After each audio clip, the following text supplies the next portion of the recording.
What are some colleges that ask these short answer prompts? They want to see what shows you're watching, what kind of books you're reading, what movies you like. It's a place to show personality. I think we should not forget that the college admission officers are very considerate.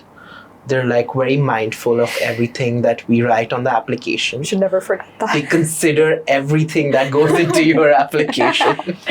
Hello and welcome back, you guys, to another college essay scoop where we pull back the curtain on the insider approaches to how to write a winning, standout, spectacular, compelling, beautiful college essay that will hopefully get you accepted to where you'd like to go. Today, we're going to tackle a type of supplement prompt that a lot of you guys struggle with, a lot of students ask us questions about, so we thought we'd like to cover that. And those are the short answer questions. Number one, what are the short answer questions and which colleges ask for them? They are what they say they are. They're short, which means they can be between, I'd say, 50 to 200 characters, which is 200 characters is about 35 words. You just get a sentence to kind of answer them. Sometimes even less than that. Sometimes it's just a few words. What are some colleges that ask these short answer prompts in addition to or entirely as part of their kind of supplement set? I think Maryland is one big one that just asks a bunch of short answer questions. Then USC has a bunch of short answer questions with a very interesting answer also, which is like you need to answer in 3 words. I think that's one that we always get stuck on, and a bunch of other colleges like Yale, Princeton, Stanford. There's also Virginia Tech, which the entire supplement is just short answer questions. A lot of them ask 50 worders in addition to 250 worders or 300 worders. So a lot of colleges will be asking this question. Interesting.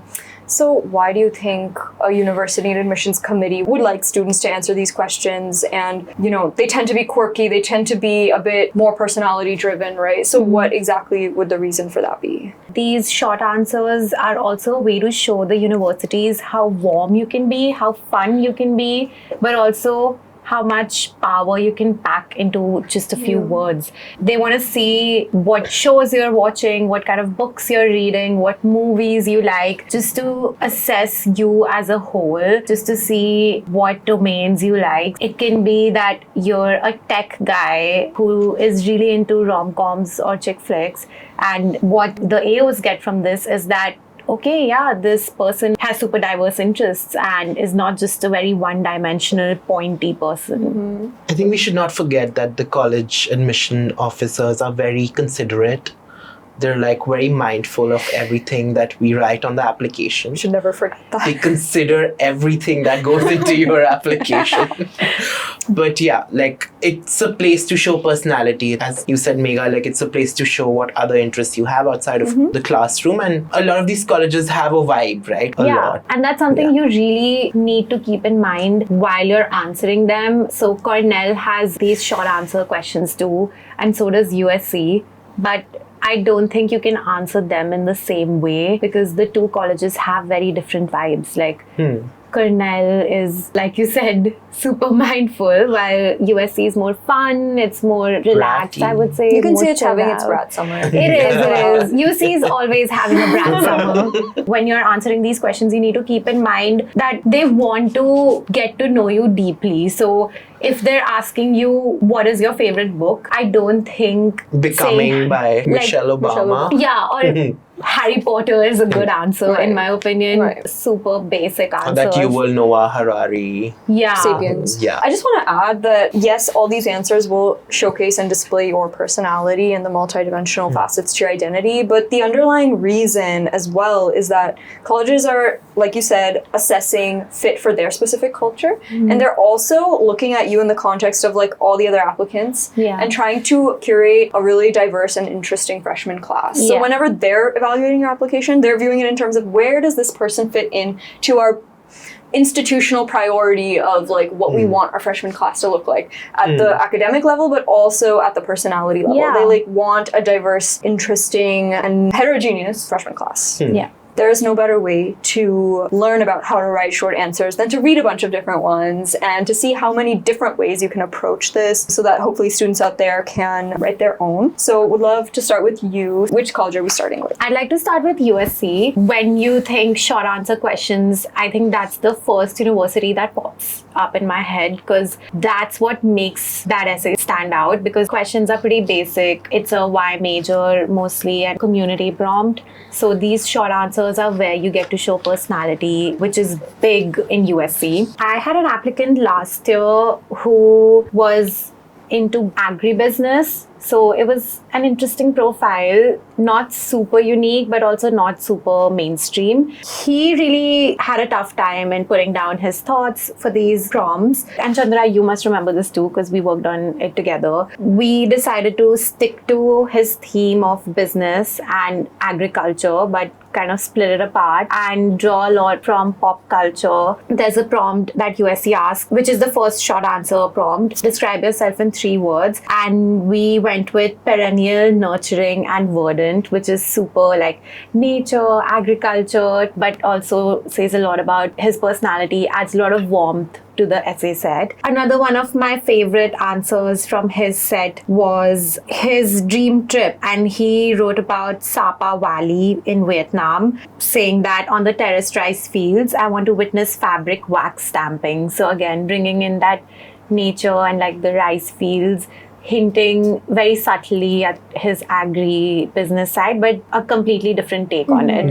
And I found this to be a very unique answer. I've never come across Vietnam or like Sapa Valley in any of these responses. These answers, like, they also showcase the scholar's brand. Yeah, like they're exactly. a good way to sort of cash in on the brand and like Yeah. show that you're not just engaging with your you know brand. It and is like part of your personality. Yeah, like it's something that you really are passionate about. So Yeah.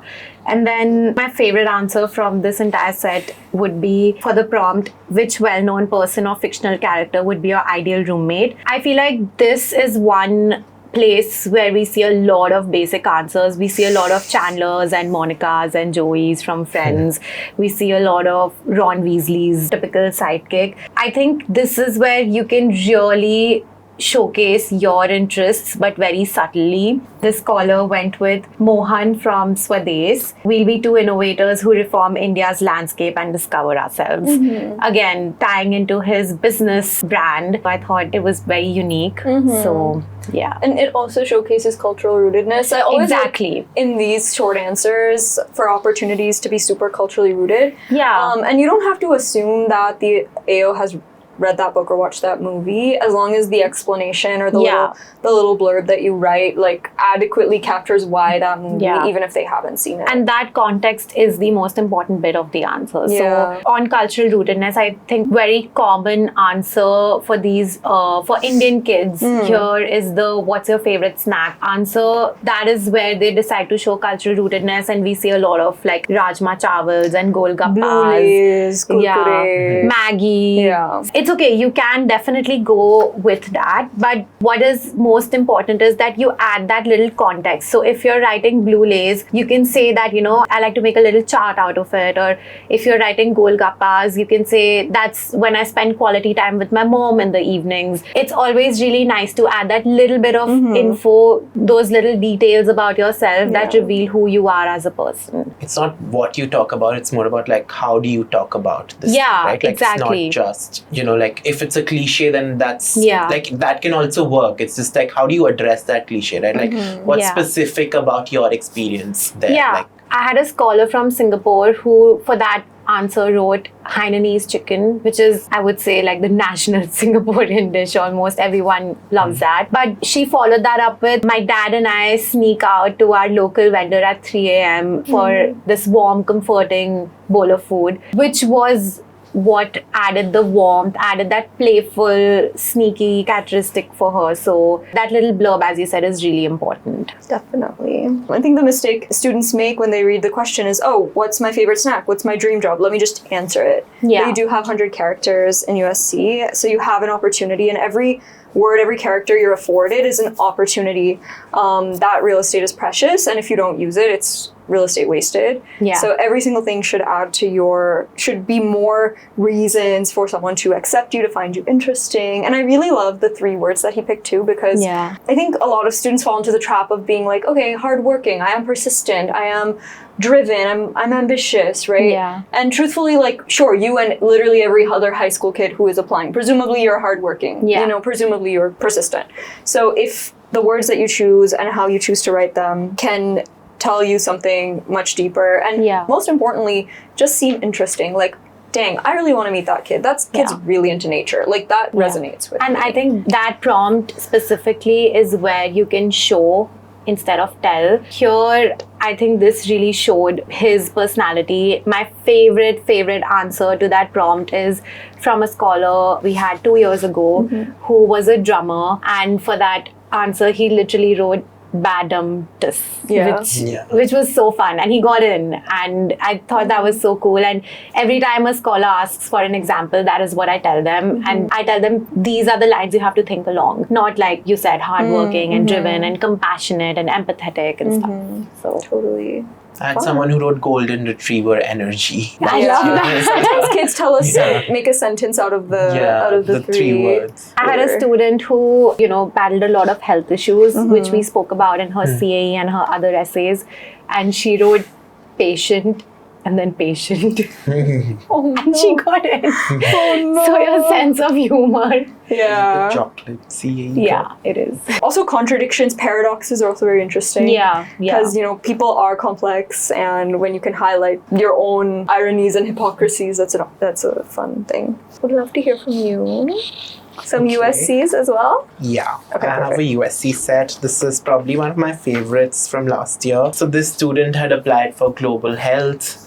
She was very interested in biology, public health, and all of that. And we did a very fun set for her. Of course, we sort of highlighted many different aspects of her profile through the short answers. There's this question called, what's your dream job? And she wrote that she wants to be Director General of WHO, revolutionizing the health legislature across the globe. So essentially, in this answer, a lot of students just don't go big, right? Like, they just write that, oh, I want to be a researcher, or like something like a very sort of realistic sort of job. But this is literally saying this is your dream job. I think you really should like go above board and like just write the biggest thing that you want to achieve in life. And like universities do appreciate that sort of ambition. So like this is a good place to also sort of, think about what are your long-term goals and sort of align this answer with that. In a way, like university admission essays are like a way to like know more about yourself and like how do you envision life. For the dream job one, really quick, like it also doesn't have to be exactly logically following from your major. Like I had a kid who was applying for business, and it was just,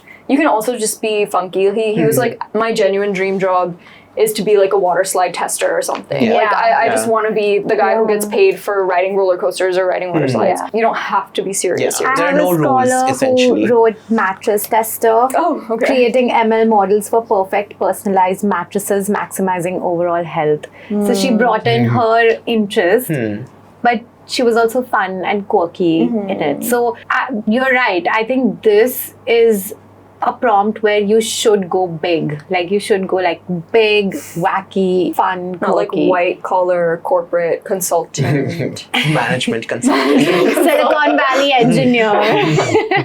My favorite sort of sequence of answers in this set is like, so there's this question, which well-known person or fictional character would be your ideal roommate? She wrote Virginia Woolf, depriving the both of us of a room of our own.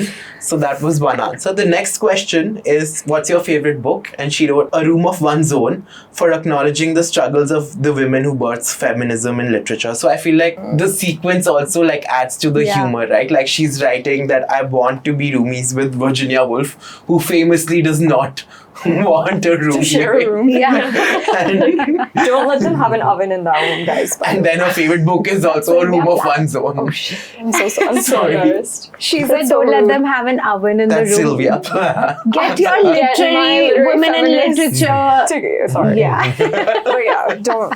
I agree. Like, I think alluding to your essays or alluding to like things that you've already mentioned, it just shows the AOs how much thought you've poured into your applications. It's not like you're putting down the first thing that pops in your head. There's a very popular Athena essay that, you know, we always talk about, breakup letter to chocolate essay.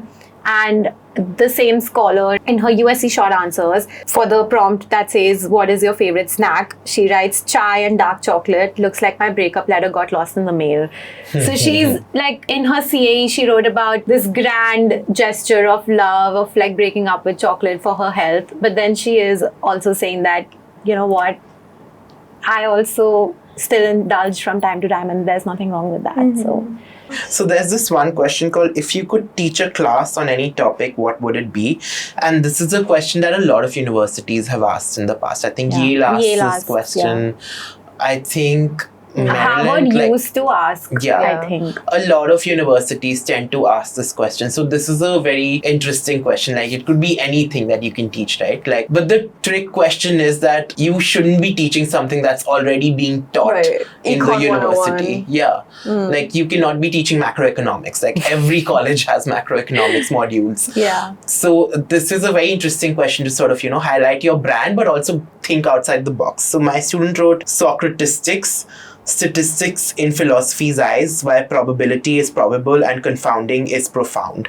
So it's philosophy and statistics together. I think in a way they're also trying to see how you think, right? Like, they're trying to see, do you think outside the box? Yeah. Do you actually take a risk in this essay set? Like, someone can be like very straight edge in these answers. But from our experience, we've sort of like realized that people who take risks in these answers, like, they're the ones who tend to be successful. Yeah. So Yeah, that's I quite agree interesting to see. about the risk, because a lot of times I think students come up to us and they're like, can we just go with something straightforward? Can we just go with something mainstream? Like, why do you think that'll make you stand out?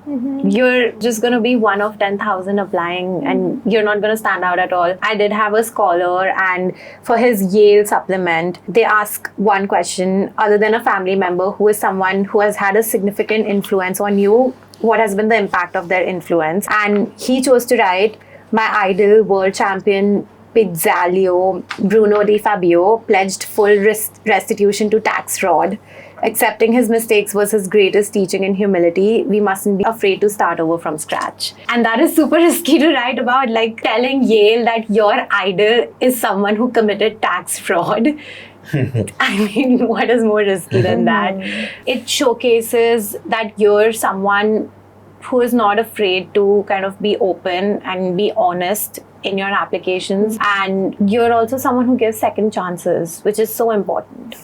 And also, you're subverting expectations too. Like, they have read so many essays with the same answer. Yeah. If you can just make an admissions officer pause and be like, wait a sec, what did he just write? Yeah. Then that will automatically work in your Yeah. favor. So subverting expectations, giving answers that are counterintuitive, that are at times jarring, you know? Like, there have been essays where a student like opens about how the time they got arrested, right? And then they kind of like tell that entire story. Well, at least you get a pause. You're like, okay, wait a second. So you mentioned that a student had a couple of answers that had like kind of similar themes going on. And that brings me to one point I wanted to bring up about MECE, which we've talked about before. Mutually exclusive, collectively exhaustive, and how each of the answers ideally would add a new dimension to the broader story that you're telling, not only in those answers, but in the overall application, in the context of your extracurriculars, in the context of your Common App, your other essays, right? And how do we reveal something new, peel back a new layer every time we answer one of these questions? So keep MECE in mind every time you're filling out an application. I suppose I can share a couple from the students that I've pulled up here. This is a student who got in a couple years ago, and for his favorite snack, he wrote, what is your favorite snack? Dosa and sambar, crackling exterior, soft and scrumptious interior, South Indian, much like myself. So I kind of like how he leaned into cultural rootedness and also used it as a symbol for his own personality, that my exterior is sometimes crackly, but my interior is soft. And I am South Indian, so he's able to flex that, I And guess. we were thinking of getting dosas today. I love that. I I love know. that. I And know. yeah, and I think this is relatable enough, like, to an American admissions officer who may not have context. Like, it should still be accessible, right? And this other thing, like, it shouldn't be so culturally rooted that They don't foreign understand. individual would just not understand. It would be Yeah. lost on them entirely. For dream job, again, he wrote part-time policy advisor, part-time singer-songwriter, perhaps a policy songwriter. So we have a liberal artsy, interdisciplinary vibe going. He was a musician, he was a drama theater performer, and he was passionate about public policy. So inventing new jobs is a good way to go about this, and also like synthesizing different disciplines, like the philosophy and statistics thing. Yeah. Like if you are really stuck, think about what is the unique and very specific intersection of interest that exists only within me, and then see how you can combine them in novel, unintuitive ways. I think one point to discuss is that yes, cultural rootedness is very important, but there shouldn't be an overload of it. I don't think you should overdo it and add it in every single prompt. Yeah. I feel like that is detrimental to your overall essay set. It just says that have you not ventured out of your community or your Yeah. locality or your surroundings at True. all. True. So, Yeah. Also, like a pointer about cliches that I made, like there's this question, like what TV show will you binge watch next? Students get stuck on that because essentially you're all the same age bracket watching Yeah. the same stuff. Like you cannot really watch a lot of things outside the Yeah. box, right? So one way to sort of address that is to talk about it in a very intellectual way, right? Like if you're talking about friends, like why don't you like talk about relationships of care? You know, find a way to make it intellectual. own. Like talk about New Yorkers and like sociological dynamics Yeah. of New Yorkers, of Upper East Siders, whatever. They would love that. Like my student wrote Modern Family for its astute anthropological gaze into the peculiarities of today's Angelinos. Turning it a little more intellectual can also help to sort of subvert a cliche. yeah. Great. So this is all very interesting, and we love all these answers. For a student watching, supposing they're stuck, and supposing they're looking at this USC set and are truly stumped, they feel there's nothing that unique about me. I'm watching all the same shows as everybody else. I eat all the same food as everybody else. Where do I start? Like, say, for example, for the 3 words, what advice would you give a student like that? I would honestly ask you to do an activity that we really highly encourage all our scholars to do, which is put down 21 weird things about yourself. Just make a list of the first 21 really random, weird, quirky things about you that pop up into your head. In my experience, I've seen 95% of the time scholars are able to come up with some sort of answer. But for the 3 words prompt, I would say open like a dictionary maybe online, open like adjectives online, see what truly connects with you. Don't go with something outlandish and like completely weird. Also make sure it's a good mix. Think about what your brand is. If you like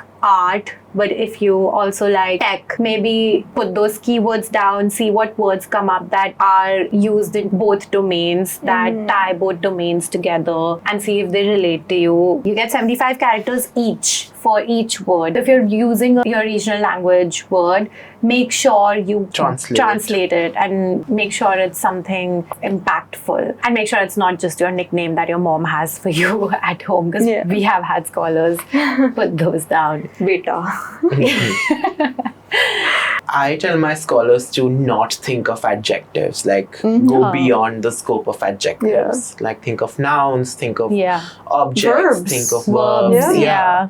Start there. Don't limit yourself to adjectives, because like 90% of the people would be writing that down. True. Think of things that are associated with you and like that stand for you. Yeah. Like, I Like a remember someone symbol. wrote like grass, which is quite interesting to see. What would you Going write? through their horse girl Yeah, that's a era. good question. Yeah, I like the idea of like using a symbol to represent yourself. Like, I don't know, if I had to think about like a symbol that exemplifies the characteristics or traits that I am most proud of, like, I don't know, moon. Wow, Chandra. That locked of I'm gonna go with rain. Cloud. No, yeah, that's a good question. What would you guys write? I like using verbs for that because it's a very active Yeah. form of speech, Yeah. and like when reading it conveys some kind of action that it has a very different effect than an adjective, which tends to be a more weak part of tense. Agreed. Tense of Yeah. speech. What would my word be? Butterfly. Because you metamorphose. I'd be thunder. Oh shit. That's nice. That's cool. I love autumn though. Something to do with fall. That's pumpkin so spice. manic pixie dream boy of you. Pumpkin spice. Pumpkin spice latte. PSL. Cinnamon toast crunch. But yeah, I mean, like, if you can get an AO to laugh, you already have them on your side. I think that's the biggest thing. Like, humor goes such a long way, especially because all the other essays are going to be serious and heavy. Like, just don't overthink them. Be honest. There are no wrong answers here. Just the ones that are dishonest to you. Yeah. Is what I would say. I would also like to talk about one prompt in the USC set, which is, if your life had a theme song, what would it be? Right. And I think even Stanford or Princeton, one of them asked this question. And a lot of times it's just Eye of the Tiger or Thunder. yeah. This is another place to really show not just cultural rootedness, but like you can use K-pop, you can use like music from other languages. It's a way to kind of show your diverse interests. A lot of times students just put down lyrics, and when you ask them why have you chosen these lyrics specifically, they're not able to answer that. Choosing a song and choosing lyrics that again tie into your overall brand and bring your profile together in a more subtle way. Whenever I come across a set that does that, I think it's just very smart, very well done. Witty. Yeah. And yeah, the theme song doesn't have to be just like a song. Like the theme song of your life could just be like anything. Like it could be just sound or noise or, you know, the sound of my like computer booting up, or I don't know, like you could just say what is the sound that you love the most.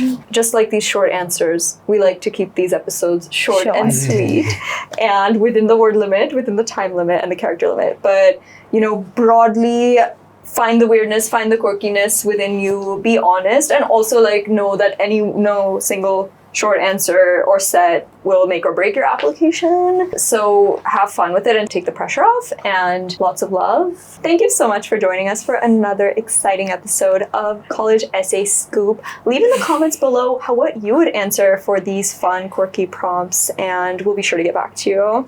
Hit subscribe, like this video, share it with your friends, and we'll see you next time. Bye guys. Bye. Bye.